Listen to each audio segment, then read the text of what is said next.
Assalamualaikum warahmatullahi wabarakatuh. Saya Atika Mulia Maghfirah dari kelas 2 Ekonomi Syariah B dengan NIM 40121048 akan menjelaskan resuman dari pertemuan 9 sampai pertemuan 12.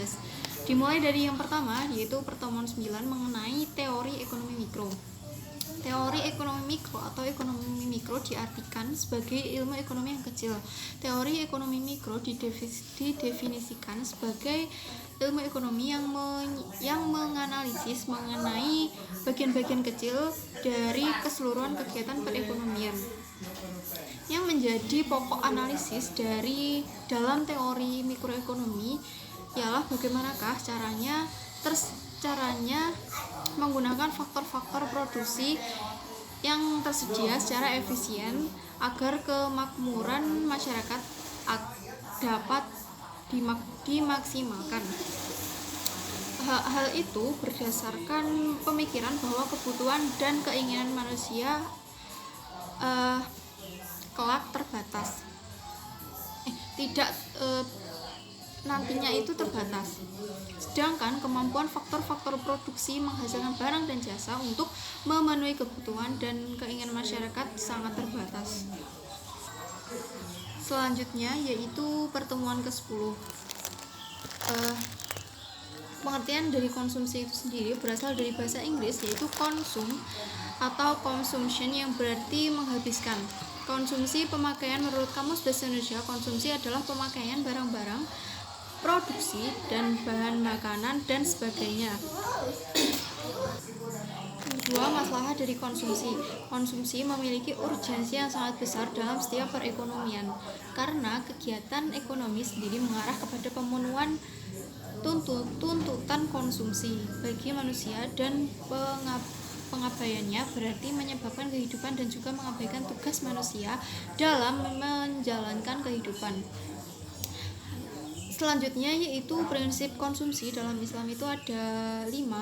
Yang pertama ada prinsip keadilan, yang kedua prinsip kebersihan, yang ketiga prinsip kesederhanaan, yang keempat prinsip kemurahan hati, yang terakhir prinsip moralitas.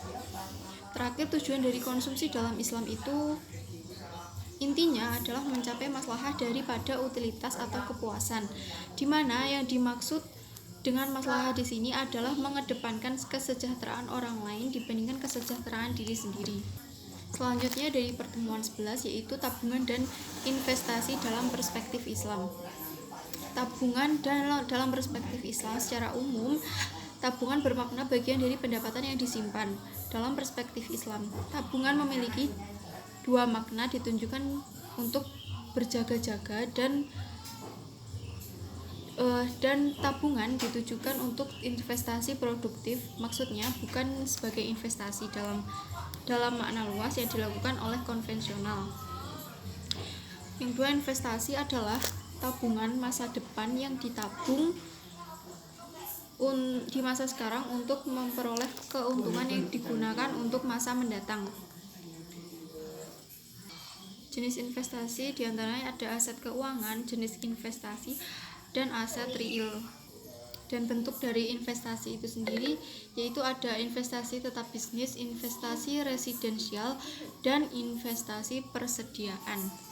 Produk dari investasi yaitu ada deposito perbankan, ada asuransi kesehatan, ada asuransi pendidikan, ada tabungan berencana, ada unit link, ada dana pensiun, dan yang terakhir ada gadai emas. Faktor investasi yang di negara-negara penganut Islam yaitu ada hoarding ide aset, yang kedua ada larangan berjudi, yang ketiga ada bunga nol, dan penjelasan selanjutnya yaitu alasan melakukan investasi. Yang pertama ada kenaikan penghasilan tidak seimbang dengan perkembangan keluarga. Selanjutnya penurunan nilai mata uang karena naiknya harga kebutuhan. Selanjutnya sebagai tabungan hari tua. Jadi di sini hari tua, dengan investasi hari tua kita akan terjamin dengan adanya kita melakukan investasi. Dan yang terakhir ada perencanaan mewujudkan keinginan. Selanjutnya tujuan akhirat yang memicu keuntungan usaha di dunia. Terakhir yaitu alasan dan cara melakukan investasi. ditinjau dari yang pertama itu ada menurut jangka waktunya, ada menurut sektornya, ada menurut resikonya, dan menurut prosesnya. Selanjutnya yaitu pada pertemuan ke-12 yaitu tentang lembaga keuangan syariah. Lembaga keuangan syariah sendiri yaitu sebuah lembaga yang kegiatannya selalu berdasarkan dengan prinsip Islami. Selanjutnya prinsip dari LKS atau lembaga keuangan syariah itu ada 4. Yang pertama adil, yang kedua kemitraan, yang ketiga transparansi atau terbuka, yang keempat universal atau global atau bisa diterima di semua kalangan. Selanjutnya tujuan dari lembaga keuangan syariah ini yaitu untuk menunaikan perintah Allah dalam bidang ekonomi dan maslahah. Dan yang kedua, untuk membebaskan masyarakat Islam dalam kegiatan yang dilarang Allah. Lembaga keuangan syariah yang dikerjakan bank itu ada maksudnya tugasnya itu ada yang pertama funding atau menghimpun dana, yang kedua ada lending atau mengelola dana, yang ketiga ada saving atau menyimpan dana. Prinsip dari bank syariah yaitu contoh dari lembaga keuangan syariah tadi yaitu ada sidik, amanah, tablik, fatonah. Kalau yang non bank itu pengertiannya lembaga yang kegiatannya menghimpun dana dengan mengeluarkan surat-surat berharga untuk membiayai investasi perusahaan. Contoh dari lembaga keuangan syariah non bank yaitu Pegadaian, BMT, dan koperasi. Manfaat dari non bank bisa membantu masyarakat yang tidak bisa menjangkau bank dan memberi pinjaman kepada masyarakat.